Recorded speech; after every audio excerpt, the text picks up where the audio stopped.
You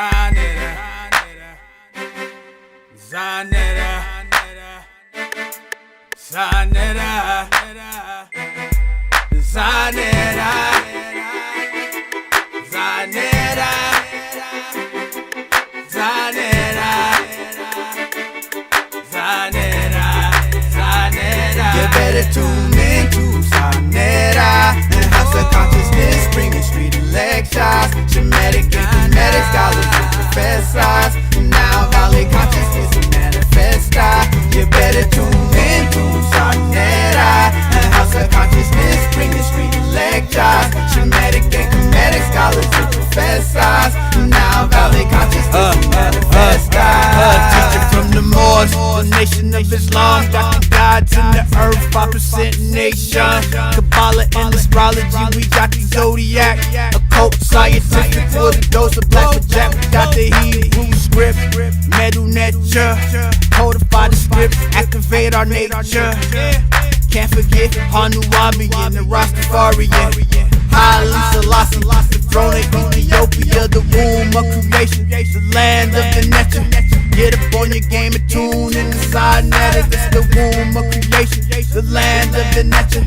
Get up on your game and tune in the side net. I got the womb of creation, the land of the nature. Get up on your game and tune in the side net. With the womb of creation, the land of the nature. Get up on your game and tune in. You better tune in to Zanera and House of Consciousness, bringing street lectures, Shemitic and kinetic scholars. Peace and Black Power family, you already see what it is. Welcome to another Sunday TV House of Consciousness production. This is going to be the last time you see my brother Shakka Ahmose on the House of Consciousness for 2016. We're going to have to regroup. We're going to have to regroup. Something powerful coming up for 2017. The brother been giving me some good wisdom and good ideas to take this platform for 2017, make it larger and better.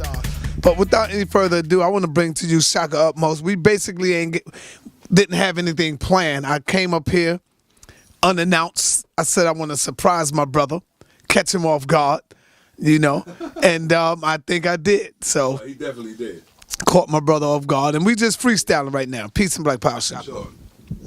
Uncle Justin Neb, Hotep. Shout out to the House of Consciousness. Shout out to Brother Sinetta. And shout out to all of you who appreciate and value all the work that Sinetta has done. And for all of those, and for all of you who stuck around through his highs and his lows, you know, he's getting, yeah. Real quick. Well, I mean, I think they're both really good at what they do. They're great at what they do. They're very specialized, and I think that that's important, particularly when those subject matters, the subject matter of Garveyism, the subject matter of Nubian Christianity or the Nubian origin of Christianity. I think that those things and things that are related to those subject matters, when those things come up, I think that Dr. Isa and Dr. Faraji, I think, you know, you couldn't do better. You know what I mean? And so I think they're top tier, and the black community should be grateful to you that your platform is a place that Dr. Faraji and Dr. Isa can be hosted. You know, so I think that that's important. Absolutely. So now, if you ask me, who do I think is a great teacher to be sitting on the platform? That kind of puts me in an awkward position because you asked me the question and then you also threw out names. And with all due respect to both of the names mentioned, that's not an indication that those would have necessarily been the names that I personally would have named. Do you hear what I just said? Okay. You kind of put me in an awkward position because when you asked me the question that you asked, you also threw out two names. And you asked me who do I think would be a great teacher to be on the House of Consciousness. And what I was saying is that You asked me the question, and then you threw out two names, and with all due respect to both of those names, I cannot necessarily say that those would have been the names that I personally would have thrown out there for my own reasons. You understand what I'm saying? So it's a little awkward for me, because if you ask me that just from my own perspective, I'm going to say myself, and that's only because I place great value on what it is that I have to share with our people. And it's not that I place lesser value on what Dr. Faraji has to share or what Dr. Issa has to share with our people, because I don't place lesser value on it. Because I don't know the circumference and the extent of information and knowledge that they do have to share. I only know the circumference and extent of the knowledge that I have to share. And so I have to say, if you're going to ask me who a great teacher is to be on the House of Consciousness that would be helping to liberate the minds of black people, I would have to say myself, only because of the kind of time and energy and the latitude, of course, the expansiveness and the latitude, of course, which my studies take me. I think that our people would greatly benefit from hearing what it is that I have to say. What can you bring new to the House of Consciousness platform that you have not touched on yet, that you didn't bring yet? And I know it's so much because we never really got into the Christianity aspect. You know what I'm saying? So what can you bring new scholarship-wise that the viewers out there have not seen, brother? Well, let me say this. I'm going to be honest with your viewers. I think that it's time for the House of Consciousness to be at a completely different level, at another level, where things like some of the things in the recent past, like there wouldn't even be a possibility of anything like that ever happening again. You understand what I'm saying? It just couldn't happen because of the way the structure would be put, because of the way the structure would be made. So it's all about how we would structure it, that would be my contribution to the House of Consciousness before getting in front of the camera. It would be first, what contributions could I make behind the camera to help our brother do what he's already doing, but just do it, on another level. And the reason why that's important is because, in my personal opinion, and I'm gonna name names, I personally see the House of Consciousness as being much bigger than a Vlad TV. People talk about Vlad TV, this and that. I mean, come on. I mean, let's be real, people. I look at Vlad TV and other, even the Breakfast Club, and I'll say it. I don't mean it to be disrespectful, but I'm just sharing my own perspective. I look at them as scavengers. Why do I look at them as scavengers? Because when they can't get their own audience, it's like this. The so-called conscious community undersells itself and it underrates itself. And we don't realize that there are other platforms out there that realize that we are the majority and that we make up the most significant portion of the black demographic. Why? Because we are in media just as strong as they are. The only difference is that we don't have the corporate sponsorship. You understand what I'm saying? They have the corporate sponsorship. Oh, listen, they have the corporate sponsorship, but that is the connections. Because you can have connections, but without corporate sponsorship, your connections don't mean nothing. So at the end of the day, it's the bottom line. So that's what they have. They have the corporate sponsorship. They have the advertising. They have all of those things that make a flourishing business a business. But what they need at the end of the day is content. And when they don't have the kind of content that the masses are flowing to, that's when they're going to become scavengers and they're going to try to steal talent from Sarnetta. And that's when they're going to go get the Brother Polites. They're going to get the Umar Johnsons. They're going to get all these other people that they never invited to their platform before. But Sarnetta introduced them to the world. You understand? So what I'm saying is this. Rather than have those people scavenge and take credit for introducing those people to the world, I say, look, let's get the corporate sponsorship for the House of Consciousness or for Sarnetta TV. Let's get the advertisement for Sarnetta TV. Get the corporate sponsorship for that.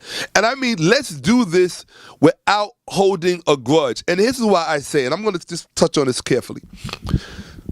Lately, there's been a lot of accusations about people's characters affiliated with the House of Consciousness. And I'm not going to say that some of those characterizations that have been made are without merit. Some of it, maybe even a lot of it, might be true. But I'm going to say to you what Dr. John Henry Clarke said. You see, I hear a lot of people talking on this platform, but they never quote the greats. That's why you got to know, you have to watch out who you're listening to. In fact, they think they're better than the greats. Yes. They think they're better than the greats. They'll shout the greats' name out. Real talk. But they actually think they're better than the greats. I'm going to tell you what Dr. John Henry Clarke said. Dr. John Henry Clarke said this. He said, the problem with black people is that we require our leaders to be perfect. He said, white people don't make that demand of their leaders. White people want to know, as leader, can you lead us to where you say you're leading us to? Can you deliver to us what you said you can deliver? That's all they care about. That's it. They don't need for their leaders to be perfect. Bill Clinton got caught letting Monica Lewinsky give him head in the Oval Office and still remained president of this motherfucker. Do you understand what I'm saying to you? Black people would have been, let me have his head. You understand? But that part don't even matter. I would do that. That part is so small, don't even matter. So the point I'm making is that I'm going to defer to my elders. I'm not going to sit here and toot my horn saying I'm Shakka Ahmose, I know everything, because that's just not who I am. I'm going to defer to my elders. Dr. John Henry Clarke said, stop requiring your leaders to be perfect. So if Sonetta is in a leadership role, and he is, if Sonetta is in a leadership role, you have to appreciate the fact that he is going to experience growing pains just like everybody else. The only difference is that his growing pains is on camera for the world to see. His mistakes and his errors are on camera for the world to see. Are yours? So if they're not, stop being so judgmental. Okay? Now, so, again, the point I'm making is that in order for Sonetta to do what he does, believe it or not, there's a sacrifice that comes with it. It's a sacrifice that y'all don't make. The sacrifice is the death threats. The sacrifice is opening himself up to all kind of psychological attacks. The sacrifice is Sonetta taking responsibility for mistakes other people make that y'all don't know anything about. Because he's not trying to throw everybody under the bus. Sometimes Sonetta will jump on camera. Y'all might say, well, Sonetta, why'd you do this? Why'd you give them this kind of paperwork? Why'd you do this? Y'all don't even know that Sonetta was so busy putting other things together that it's actually other people in the camp who are responsible for doing that. And of course, he should have overlooked. But when you're one person, you can't do everything. So, but hold on, to a degree, that's Sonetta's fault, because I've been telling him for a long time, you're one person. You can't do everything. And when you try to do everything, shit is going to slip through the cracks.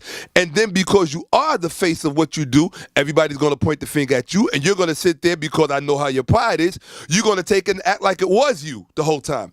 But that's on you, Sonetta. So I said bridge under the water. So in any event, the point I'm at, it might be bridges under the water. So in any event, the point that I'm making is that I would love to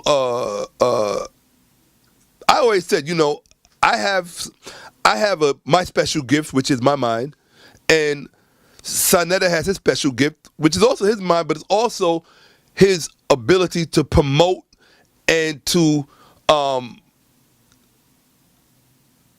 just make things manifest. Like when Sonetta says there's going to be a presentation, there's going to be a presentation.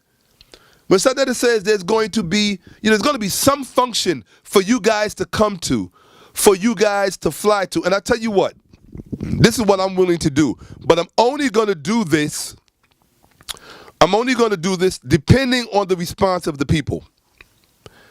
If they don't respond in great numbers, then I'm not going to do it. If they respond in great numbers, then I will do it. Because I know where Sonetta's heart is, I will do a presentation for you. That will be, in my personal opinion, as good as, I don't want to say better than because I don't want to slight people who did make their contributions, but I will go out of my way to make it comparable and uniquely Shakka Ahmose. If you all agree to fly in again and get your hotel rooms and bring family members in and bring, if you want to bring the young people, I strongly recommend you bring the young people to my stuff. But you have to be careful, who you're exposing your young people to, because even I have my bad days where I might misbehave on camera. And so if any of us are misbehaving on camera or misspeaking on camera, don't expose your children to that. I understand that you want them to get to know us, but you have to edit certain things for them. So what I will try to do, and this is, and something that you can't say I didn't make the offer because I made it here on camera. Okay, I made the offer. I can guarantee you will probably see things you've never seen. No, you will not probably, definitely. You will see things you've never seen before. You will hear things you've never heard before. And that's basically what my scholarship is really all about. I don't serve any purpose if anything that I introduce to you already know. What was the point of me presenting it to you? You understand what I'm saying? When I did R.I.P. to Morris Shine's Temple, part 1 and 2, everybody knows for a fact they never heard any of that stuff before. They never heard any of that stuff before. When I did the 8-hour lecture on Islam at the National Black Theater, they never heard any of that stuff before. So my thing is, when you did the joint with Zion Lex, yeah, that stuff too. My thing is, we have to keep it cutting edge. And I think if we can keep it cutting edge without harming one another, then that's great. And let me also say this: if I say anything to anyone and I offend you, I don't mean it on purpose, because no matter who, whether it had to do with the debate that just passed or anything else, I'm not trying to say anything to anyone, but by the same token, I'm also not cowering in fear, because I think if I say something that someone out there doesn't like, they're going to make videos about me. I could care less. I really could care less. Real talk. And I haven't met, and I normally don't say this, but I'm going to say this now. I got to say this. The gangster talk has to stop. And the reason the gangster talk has to stop is that not one of the people using gangster talk is bulletproof. You're just not. I'm not. You're not. Sanetta's not. So let's stop it before it even gets there. Nobody's bulletproof. Nobody's knife-proof. So, I mean, why even? If you wanna do that, hold on. If you're so, my thing is this: if my discussion with you is not pushing my bank account up, you can make 1 billion videos about me. Shakka Ahmose, you a faggot. Shakka Ahmose, you a punk. Shakka Ahmose, cut that shit off your head. You can make 1 million videos about me. 1 million. Do you honestly think about somebody like a President Obama or a Oprah Winfrey, people making videos about them, like they're gonna care and respond. That's how I feel about myself. That's how I feel about myself. I'm not gonna respond. You want me to respond? Let it be academic, because that's the only conversation I'm interested in having. If I want to talk about violence, I'm gonna go train with my brother. That's it. Because my brother, when it comes to violence, is a professional. That's who I'm gonna train with. I'm gonna train with my brother. You understand what I'm saying? I'm talking about my real younger brother. I'm gonna train with him. You understand what I'm saying? Yeah, y'all don't want to see that. see it. Yeah, what's good? Do you see yourself getting in the ring again, brother, to bring the people some information, if the opportunity presents itself, if it's respectful, and if the people would like to see that? Do you see yourself, or you just hanging it up? I can't say I would hang it up. Number one, I can honestly say this: the money got to be right. I can honestly say that. There's a sundry of opportunities that we missed recently that we could have, you could have made so much money. And this is why I tell you, you're not on your game. Right now, we have to prove, if you want to know what the #1 mandate in the world is for black people right now. I shouldn't even say it on your show. I should save it for my own. But if we talk right, then my show will be on your show. If we can work things out. If not, then my show will be my show. But I'm gonna say this for you anyway. The #1 mandate for black people right now must be proving to the world that we are as capable of forward thinking as is anyone else. Why is that important? People say, well, we don't owe nobody no proof. Bullshit. You say we don't owe the world any proof that we're capable of forward thinking? That's bullshit. We're in the world, aren't we? So don't you think that we are part of the world? You don't think we need to prove to ourselves that we are capable of forward thinking? You don't think that? If you don't think that, then as they say in the South, you's a fool. Because the consequences of not proving to the world that we are forward thinking, it makes us dispensable to the world. The world will have no problem with colluding amongst itself and doing away with us. I know you don't like to think that, but Dr. John Henry Clark, who I deferred to again, often said that the way the world is moving now, it is moving to re-enslave Africa and Africans again. And this time, we will not be able to shake that yoke. I didn't say that. That's Dr. John Henry Clark. Now, if you think you're smarter than the professor emeritus from Hunter College, Dr. John Henry Clark, if you're smarter than him, then go ahead, run with the ball. Look at this. Look at this. Yeah. The last one down here. Everything. It's everything for us, people.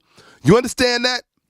We have to start, but that's what I was just talking about. Proving to the world that we are capable of forward thinking. That proved my point. Check it out. Look, Sanetta, did I just prove my point? Yep. That's exactly what I was talking about.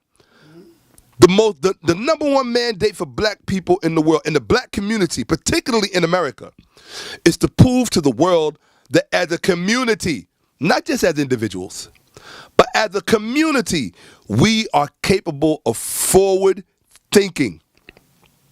We have to be able to do that. And if you see me in another interview with Sanetta, and I hope that you will, if you do, that's where I'm going to take the conversation off from. That's where we're going to lead from. Those are the things that we're going to talk about. There's a whole sundry of things I would love to talk about with you because no one else is talking about it with you. Quite possibly because no one else is qualified to talk about it with you. I don't know.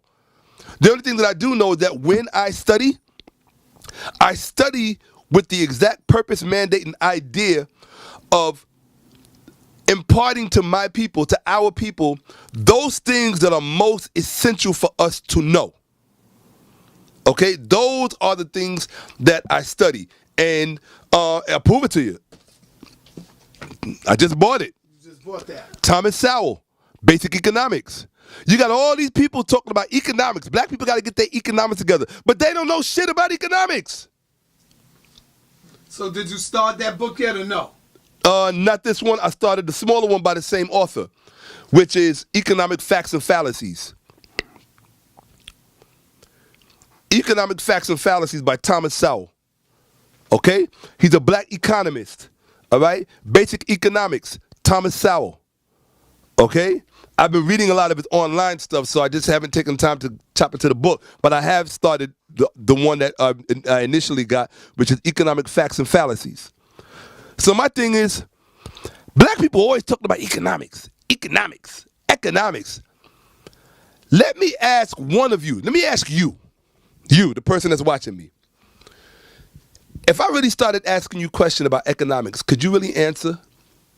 If I started asking you about flow charts, economic flow charts, if I started asking you about the data, if I started asking you about the market, if I started asking you about the economic philosophies that run this world, that impact your life, that determine your future, if I asked you about your own personal economic philosophy, is it a hodgepodge of different philosophies that you put together? In other words, from where did you get your economic directive from so that you know that your life is going to unfold in a certain way? You see, if you're not asking the right questions, you're not going to get the right answers. You got people playing with you. And it's not a game out here. You want to sit around and talk about pyramids and Bibles, that's fine. Do that in your little time capsule. But we have to matriculate. We have to progress in an upward spiral, hopefully together. I would love to have all my brothers with me and my sisters with me in an upward spiral. Like I said, I don't need for all of y'all to be perfect. I don't need for for this one to not do this. I don't need for our leaders to be perfect. I don't need for Sanetta to not make a mistake. I need for us to love our people so much that we're willing to just take cues from one another and then move accordingly. You understand? Here's the thing. These young people, this next generation that's coming up, even Pharaoh's generation and younger, they will quote the elders predicated on how you and I behave. You understand? Predicated on our character. We can't be talking about Dr. Ben and Dr. Clark and Francis Cress Wilson, but then our behavior says something completely different. Our behavior says the rap game. Our behavior says East Coast versus West Coast, or our behavior says Drill City, Chirac. You understand what I'm saying? I'm gonna fuck you up. I'm gonna shoot you. If our behavior says that, and if we don't deal with each other in an honorly way, then we have no right to expect the generation coming after us to respect the generation that came before us, because we are supposed to be a product of the generation that came before us. You judge a tree by the fruit it bears. So if a young person comes and deals with me, and I deal with them in an unfair way, that's going to reflect on everybody who I claim that I stand on. You understand what I'm saying? I can't do that. Because when I do that, I'm violating that legacy. I'm violating that intergenerational transmission, as is spoken of by Queen Mother Adelaide Sanford, who I rarely hear mentioned, because she's the queen of the queens. Very few people talk about Queen Mother Adelaide Sanford, and I'm a big fan. I have all of her lectures right here. All of that is her. So, and I want to say something else. So that's important. If we want the young people coming up to mention Amos Wilson, to mention Wade Nobles, then we have to be the ambassadors of those people. And one thing that all those people have in common was their character, their integrity, their self-respect, which was reflected in the way that they respected other people. I didn't say that they were perfect, because I could hear somebody coming out the woodworks. Oh, Dr. Ben took a swing at Jacob Carruthers. Which he did. But right? Courtesy of Brother Reggie. Which he did. And I said courtesy of Brother Reggie. But those things may happen. But what I'm saying is that for the most part, the level of respect that they showed us made us want to be around them. Made our mothers and our fathers want to go to Africa with them, to want to go to Egypt with them like my mother did. My mother was always in Egypt with Dr. Ben. Every year in the temple, I got it on cassette, on an old cassette, like this. Not no CD. I have my mother and Dr. Ben on cassette in the temple, in Aswan, in the temple of Kalabsha, in Nubia, in Luxor. And I have photos of them there. You understand? And I also have footage with myself and Dr. Ben that no one has ever seen. With myself, Dr. Ben, Reverend Clemson Brown, that no one has ever seen. But maybe one day I'll share it, maybe one day I won't. You know? So one thing I will say is I kind of got to chuckle a little bit when people try to compare their relationship to Dr. Ben with the rest of us. And I'm like, you can't be serious. Right. Because I can make a video destroying all of that. And I don't think anybody wants that to happen. So let's stop throwing names around that kind of way. You know what I'm saying? Let's just stop that. That's not even cool. Let's keep it positive. So in any event, the danger of limiting your teachers to one community. If all of your teachers only come out of the black community, you are going to be at a disadvantage. If all of your teachers only come out of the black community, you're going to be at a disadvantage in the world. If all of your teachers only come from the white community, you're going to be at a disadvantage. If all of your teachers only come from one community, you're going to be lost in this world. It's just really that simple. You understand? particularly if you are not a part of the ruling demographic. If you are not white, if you are not a white male or a female, but particularly a white male, or if you are not a non-black person, because a lot of non-black people get to be honorary white people, particularly Asians, East Asians, okay? Chinese, so forth and so on. They get to be honorary white people. And wait till I tell you why, it's going to blow your mind. If you're not one of those persons, if you're not a white male, a white female, or an honorary white person that just happens to be non-black and non-white, but you get to be an honorary white person, you don't have the luxury of having teachers only from the black community. Why? Because the world that you're competing in does not consist of only black people. If you were competing in the world that consisted of only black people, then that's fine. It's okay. Have only black teachers, no problem. But that's not the world you live in if you live in America. It's just not. It really is just not. And one thing I do want to say, and I'm going to say this, because it seems that these days that the measure of manhood is having a gun. Okay? I own a gun, but I would not ever put it on camera. For what? Number one, I'm not stupid. Number two, it's for my safety. It's not to intimidate people. If I have to use my gun to intimidate people, then maybe I'm not an intimidating person, and I'm insecure about what I'm capable of accomplishing. Because if I wanted to intimidate you, then I would. But me personally, I don't want to intimidate nobody, because I don't want nobody to be in fear of me. And not only do I don't want nobody to be in fear of me, but if I do come for you, I want you to be the last person that knows it.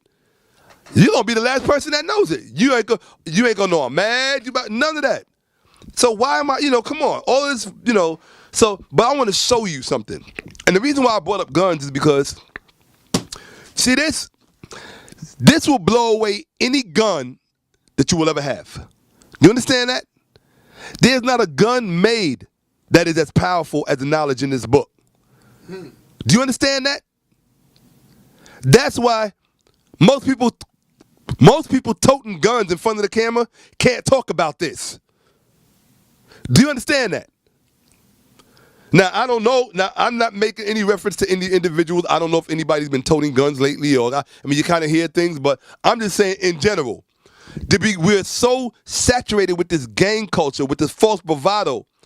It makes me wonder how many of us didn't have our fathers in our lives, that we weren't taught to behave like men. Can you imagine Dr. Ben and Van Sertima and Shakka Ahmose? I'm going to get you, sucker. Who would want to read their book? Who would I wouldn't want to read it. I fancy, personally, I love knowledge. And so the people who I admire are great in their field of knowledge. You understand what I'm saying? Those are the people I study. It's their works that I read and imbibe and study and consume so that I can be of greater value to my people. You understand what I'm saying? I want to be of greater value to all my people, to people who may not like the House of Consciousness, to people who may love the House of Consciousness, whoever. But if you my people, I want to be able to come into your life and be of great value. That's it. What other purpose should I want to be of great value in my own life too. But by extension of that, I also want to be of great value in the life of my people. So, what other purpose in life is there? What, going to the movies, eating good food, and just what they call in LA the hog lifestyle? You know what I mean? And I ain't gonna do that. I was about to shout out. Yo. Anyway, I got that Crip love. I shouldn't mention that. I ain't gonna mention that. Ain't nobody's business. But in any event, don't put that in there. Take that out. You hear me? So I'm gonna go back to this. Again, this right here, the knowledge in this book. Can you see that? I don't know if they can see it. Can they see it? Yeah. All right. The knowledge in this book is greater than any gun anyone will ever wave in front of a camera. You understand?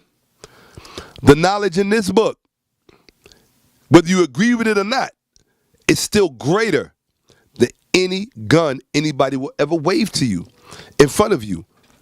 You understand what I'm saying to you? I always say, guns are for the powerless.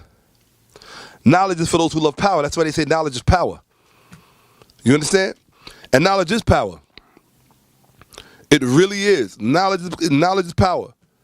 So, and one thing I also want to say, I want to just say this as a behavioral protocol for the conscious community. We have to get to a point where those of us who are married with children and have families, we do not need to be interacting in any meaningful way with those of us who are single.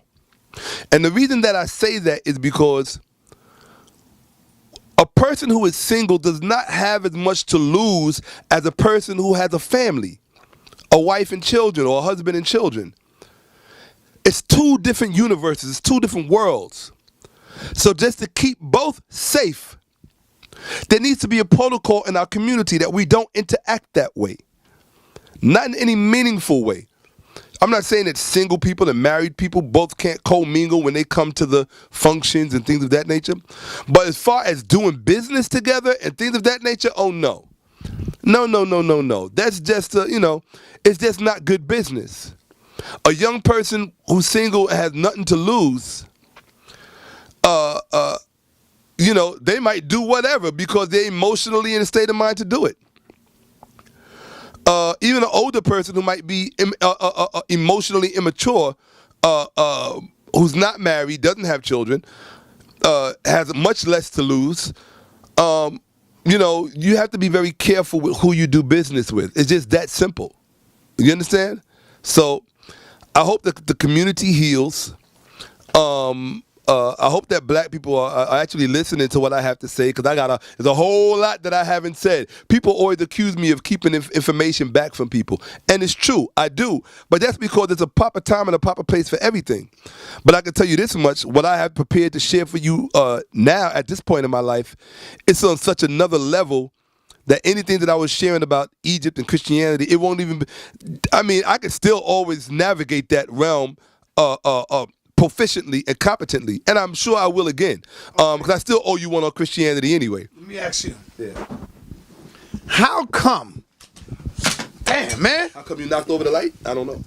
How come, brother, you, Shakka Ahmose, and my brother Dr. Reggie have not done a collabo?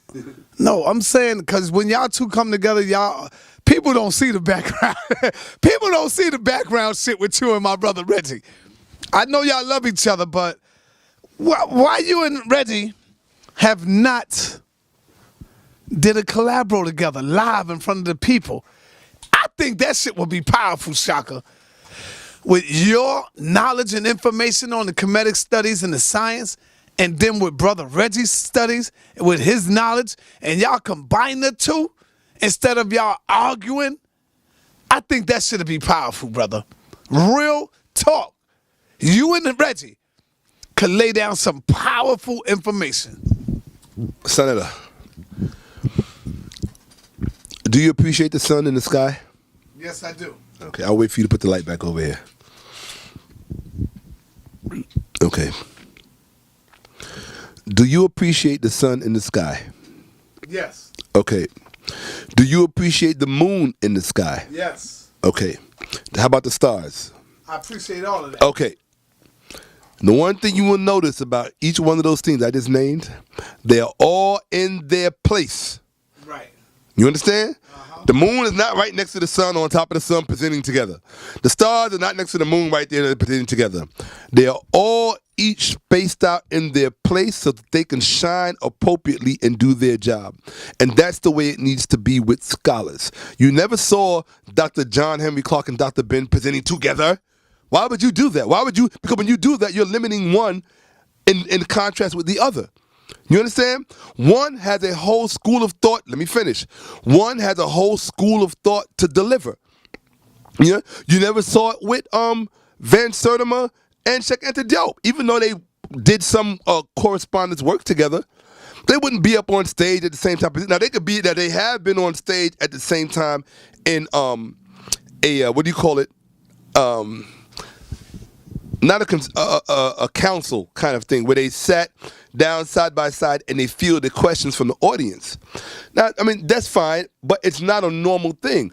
And the reason why it's not a normal thing is because the measure of study that scholars have to do to get the knowledge that they have, the last thing they want to do is be interrupted like you're interrupting me right now. That is the last thing they want to do. The best thing that's going to happen for the House of Consciousness is when you are no longer allowed on the platform. You think I'm kidding you? I'm not joking. Like, you see, if I was running the House of Consciousness, the first thing, Tanetta would not be allowed on the set. I'd make you a whole lot of money, but you wouldn't be allowed on the set. Just keep my ass on the camera. I'd make you a whole. All right, but guess what? I hear what you're saying. But this is. You wouldn't be on no camera either. They wouldn't be seeing you. But this is 2000. Going to the bank cash and that's it. This is 2017, brother. Yeah. I'm going to make this shit happen. Because if I'm paying, there you go. If I'm paying you, just do. Right, but just do what I'm asking you. If I'm bringing you in and I want you to do a specific job, I'm looking at a powerful motherfucking team right now, brother. No, look, let me just say this. Reggie is my big brother, and there have been times when Reggie introduced me to a particular text, a particular idea or concept. I have not always agreed with him, but just because I have not always agreed with him is no reflection or indication of any lack of respect for his propensity for real and genuine scholarship. If I didn't think so, don't let us not forget, I'm the one that brought Reggie to the House of Consciousness, right? So I brought him there for a reason, because I felt the people would benefit. I felt he would benefit too, just to be able to like take his mind off of some things that he had going on in his personal life. But I also know what he had to contribute. And I also know that he wasn't being treated fairly by the scholarly community he came out of. They weren't really giving him a platform. They were not acknowledging him as a colleague. And to constantly remain as a junior when you're putting in work and you're putting in the time and the energy, So those are his personal gripes that I understand and appreciate. But yeah, I'm aware of his propensity for real and genuine scholarship. Now, his delivery of the scholarship, that's more of a personal taste thing. And you're going to find some people who may really... He's a good researcher. Yeah, he's a great researcher. You know what I'm saying? Oh, yeah, he's a great researcher. No question about it. He may not... He may not be the cup of tea for a proportionate amount of people out there. But then again, I might not be the cup of tea of a proportionate amount of people out there. So it's okay.